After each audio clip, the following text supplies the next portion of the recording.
Hi class, this is Dan Goodison, Developmental Psychology. This is the presentation assignment and it's on a developmental look at depression and Alzheimer's disease.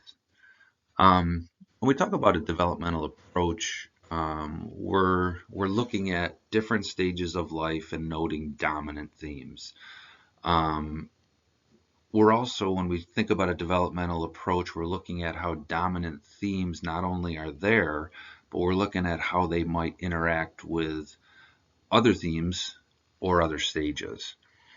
In particular, in this discussion, we're going to be looking at depression and identity formation during the stage of adolescence and how it relates to depression and despair during late life, with emphasis on Alzheimer's disease. And the reason we're connecting two different developmental stages is because it turns out that some of the things developmentally that are going on in adolescence and late adulthood have some unique connections, especially when considering depression, that could be important in dealing with in the future the problem of Alzheimer's disease.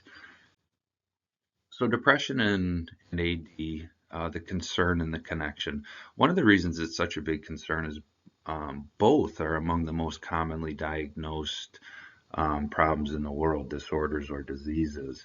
Tens of millions of people are affected every year, and both of these things are growing and actually growing exponentially in their rate of diagnosis. But what's really unique about depression and Alzheimer's disease is that they share connections to both causes and symptoms.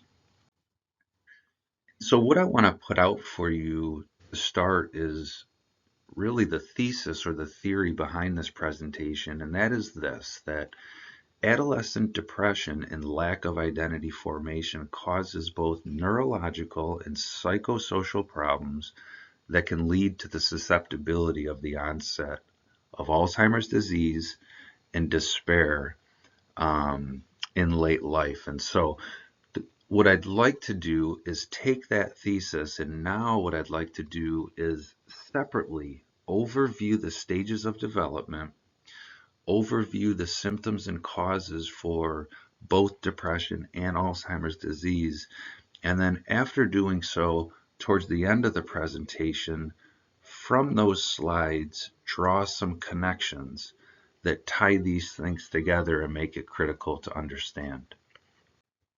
So the first thing is, if we just use Erickson's model, and we think about, okay, what is adolescence? So in general, this is a time of identity formation, right? So we're dealing with things such as self-concept. We're dealing with things such as self-esteem. So self-concept, do I know who I am? Do I understand myself?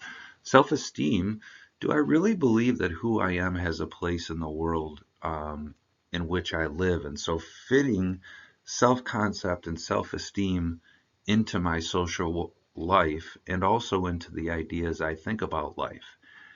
And this is the time of adolescence, right? Identity formation. Failure to properly develop identity, interesting, can result in depression. So identity formation is going on during adolescence. When we flip to late adulthood, this is a time actually where you're looking back at life, right? Erickson calls this integrity versus despair. And so the big question that we're asking late in life is, am I satisfied with the life that I have lived? And failure to be satisfied with that answer can result, interestingly enough, in depression and despair. So these are the developmental stages that we're comparing and contrasting. Now, one of the two diseases or disorders that we're comparing and contrasting, and this is where you're going to start to see some connections, is first of all depression. So psychologically, feelings of sadness and loneliness, negative bias in memory, difficulty disengaging from negative stimuli. So most of us really kind of sit here when we think about depression.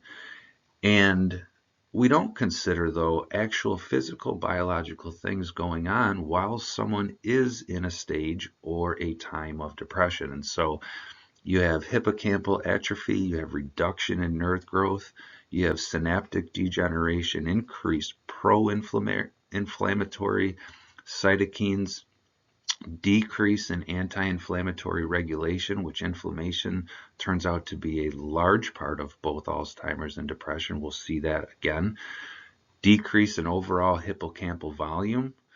And that's also according to the duration of the time that you're depressed. And so impairment of structural plasticity and cognitive decline. So it's important that we look at depression not as just a psychological thing in a moment that can be just treated cognitively. It's very much something that is being affected physiologically. In fact, degeneration and damage is being done to the physical brain and the setup of the structure of the body as someone is in a time of depression. But then you go on to psychosocial, you're more likely to not go on to secondary school, more likely to have early life pregnancy or lower perceived social support, lower future incomes. And I want you to think about these things because these are also things that we're trying to connect to the stage of both adolescence and late adulthood, which by addressing the big questions of those times. So one quote that I thought was interesting: depression is a highly recurrent disorder. Moreover, each depressive episode increases the likelihood that individuals will develop a subsequent episode. So there's your look at depression. Now, how about Alzheimer's disease? Interestingly enough, the very exact same list of physical and neurological things going on in Alzheimer's disease are the same things going on when someone is in a time of depression.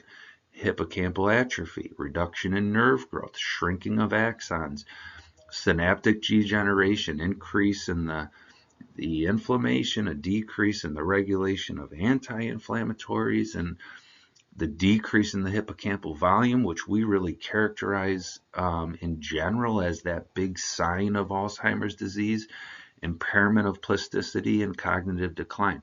So when we see this disease separate to depression, we're seeing the same biological neurological list. There are other things in both lists that could be unique, but this is a large portion, and they're identical to each other.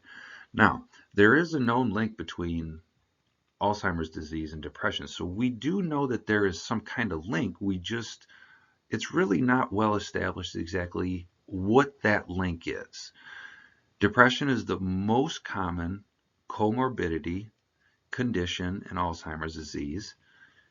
It's characterized by cognitive decline, and it is understood that late onset depression is a risk factor for AD. So we know all those things.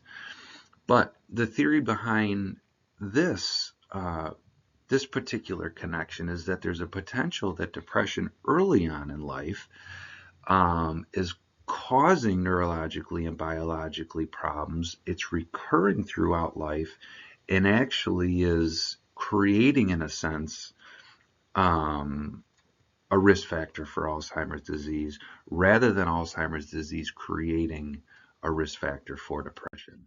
And so let's make the connections and let's see if you can follow me as we map this through. According to the research I went through and the notes we just looked at, here's the connections that I feel like map out the thesis of what we're trying to say.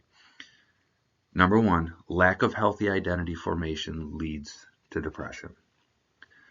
Depression can be recurring, perpetuating the difficulty. Depression causes neurological degeneration, leading to AD onset. AD onset results in depression, leading to continued degeneration. AD depression can be exacerbated by late life despair. Early detection and treatment of depression can help Alzheimer's disease onset. And so I hope in this small presentation you were able to see the connections, the very same things that we're thinking about during the developmental stage of adolescence, the thing about identity. And in late stage, where you're asking about fulfillment in life, and that's directly related to, did I form my identity, find a place in the world that I fit in? But then at the same time, when we consider those things in light of early adolescent depression and the perpetuation of that throughout life, and the similarity between what that looks like in the onset of Alzheimer's disease, it seems to be clear, and it seems to be quite reasonable, that it is potentially depression itself through life that triggers Alzheimer's disease and not the other way around. So the theory, once again, just said adolescent depression and lack of identity formation causes both neurological and psychological problems that lead to the susceptibility of late life Alzheimer's and despair.